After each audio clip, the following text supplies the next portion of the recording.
I had an advisor. His name is Serhiy Plohi, and he's one of the preeminent historians of Ukraine. He writes in the New Yorker and in other places.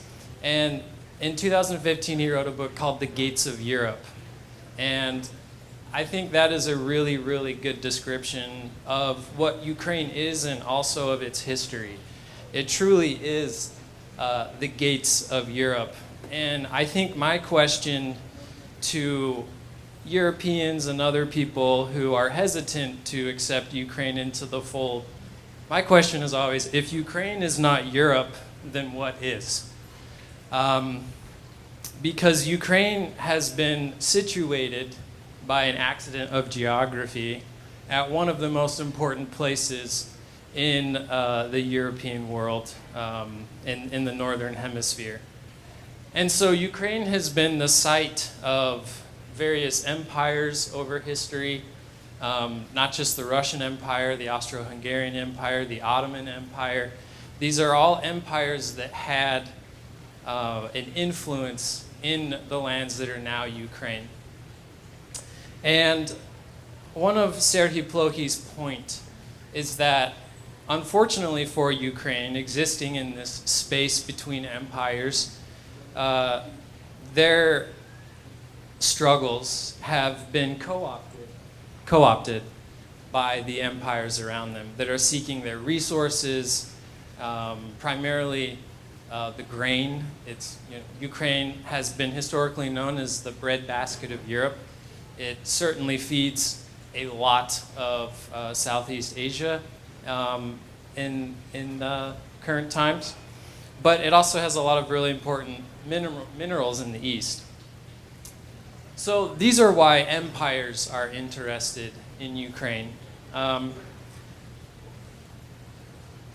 My point, very simply, is that Ukrainians in this conflict deserve the right to determine what their future will be. And they deserve to do that without threat of violence from a foreign invader.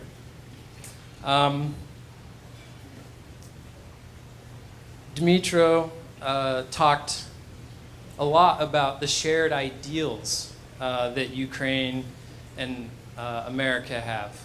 And this is something that is, I think, very unique to Ukraine. You know, what we call Western ideas, American ideals, these are not Western ideals, these are not American ideals, right? The idea is that they're universal.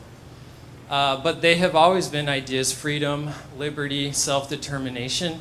These are ideas that have been integral to the Ukrainian idea. My favorite are the Zaporizhian Cossacks. These are Ukrainian Cossacks, not to be confused with Russian Cossacks. It's different.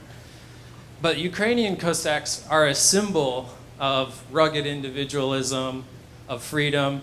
To me, you know, I'm wearing a bolo tie. I'm from Utah, Idaho. They remind me of cowboys, right? And Ukrainians are very proud of this heritage. And I think the cool thing about Cossacks is that Cossacks are not necessarily ethnically Ukrainian. And that is something very important about Ukraine today, is that while Russia has framed this context in terms of ethnicity, while President Putin has argued that he has the right to protect Russians in places that are not the Russian Federation, he has framed this context ethnically. This is a ethnic national conflict. But Ukraine, like many other countries, countries that are striving for democracy, has been moving beyond this ethnic understanding of nationalism. And I think this is the final point that I would like to end on. To be Ukrainian doesn't mean you have to speak the Ukrainian language, to know everything about Ukrainian culture and history. While these are very important, and they've become more important as the Kremlin has, put Ukrainianness up against Russianness. But Ukraine has been making lots of moves to move to a form of civic nationalism. And this is that to be a Ukrainian is to hold a set of ideals, most importantly. And I think this is something that Americans, that people who are born and raised or have lived a long time in the sort of European American presidential or parliamentary system, this is something that we can really identify with,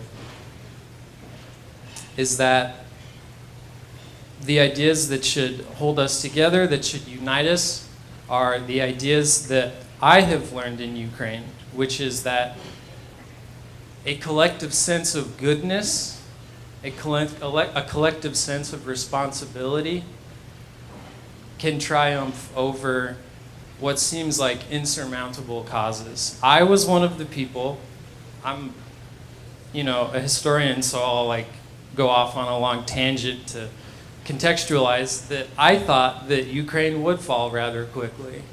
And I was surprised and elated to see that it did not. One final note is the stories that Britta shared with you today.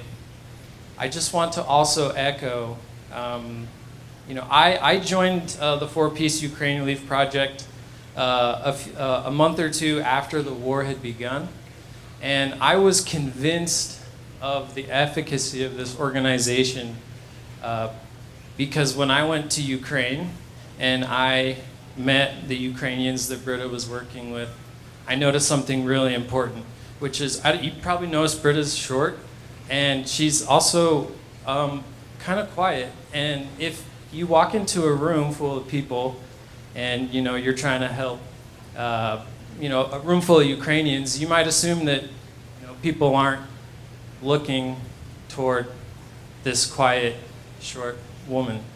But everybody in Ukraine who works with Britta knows that Britta knows what she's doing, and they trust her.